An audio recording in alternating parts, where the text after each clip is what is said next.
अस्सलाम वालेकुम and welcome to another video.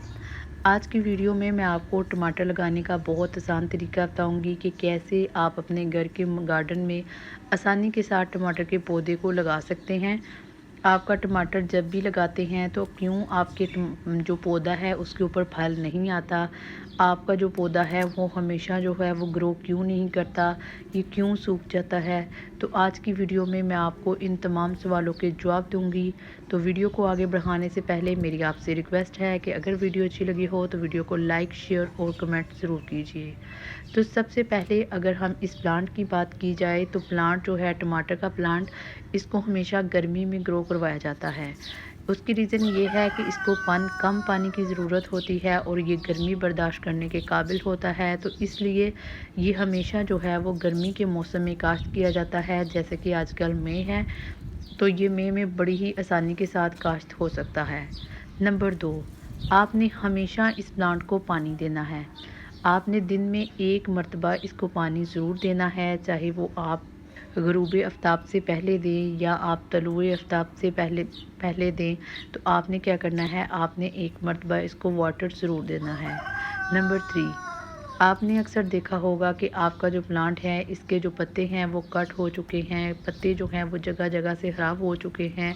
तो आपने क्या करना है, आपने कोई भी आग है, आग जिसको आप जो है वो राख भी कह सकते हैं, वो आपने हमेशा इस प्लांट को देनी है ताकि कीड़े मकोड़े जो हैं वो हमेशा इससे दूर रहें। नंबर 3, आपने कैसे इसको जो है वो काश्त करना है। सबसे पहले आपने ज़मीन को अच्छे से गीला कर लेना है, मट्टी को। उसके बाद आपने कोई से भी टमाटर के स्लाइसेस लेने हैं। मेक श्योर करना है कि आपने जो स्लाइस लिए हैं इसके अंदर जो बीज हैं वो लाजमन हो। एक बीज से एक प्लांट निकलेगा और अगर आप एक स्लाइस लगा रहे हैं तो इससे 5 से 7 पौधे जो हैं वो बड़ी ही आसानी के साथ निकलेंगे।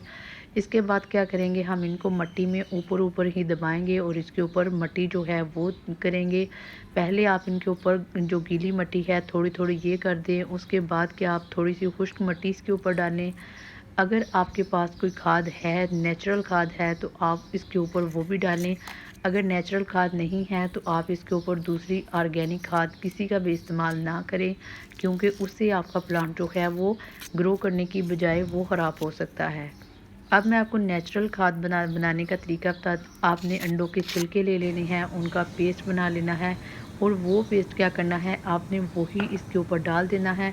उसकी रीज़न ये है कि उसके अंदर कैल्शियम होगा, मैग्नीशियम होगा, फास्फोरस होगा, नाइट्रोजन होगा, जो हमारे प्लांट को ग्रो करने के लिए बहुत हेल्पफुल करेगा। इसके बाद हम क्या करेंगे, हम कोई सा भी गला हुआ केला ले लेंगे और इसके इर्द गिर्द जो है वो केला जो है वो उसको स्प्रिंकल कर देंगे। अब केला जो है ये बहुत ही अच्छी फर्टिलाइज़र का वर्क करता है। इससे आपका प्लांट जो है वो बड़ी ही जल्दी के जो है वो ग्रो करता है। 5 से 7 दिनों के बाद जो हमारा प्लांट है वो निकल आएगा और आपने क्या करना है, आपने सभी प्लांट को अलग-अलग कर लेना है। अब आपने इन प्लांट को अलग-अलग करना है और आपने क्या करना है, इनका बहुत सारा ध्यान रखना है। डेली आपने इनको पानी देना है, आपने इनको सहारा देना है। आपको प्लांट जो टमाटर का पौधा होता है वो इतना मज़बूत नहीं होता, वो नरम होता है। जब उसके ऊपर फल लगता है तो फल लगने से वो गिरना शुरू हो जाता है। तो इसलिए ज़रूरी है कि आप जो है उसको कोई ना कोई छड़ी उसके अंदर रख दें या धागे के साथ उसको बांध दें। इससे क्या होगा, इससे जो है वो आपका प्लांट जो है वो अच्छे से उसको सपोर्ट मिलेगी। एक और बात वो ये कि आपने इसको धूप में रखना है या छाँव में रखना है। तो बड़ी ही कॉमन सी बात है कि ये धूप में बड़ी आसानी के साथ उगेगा।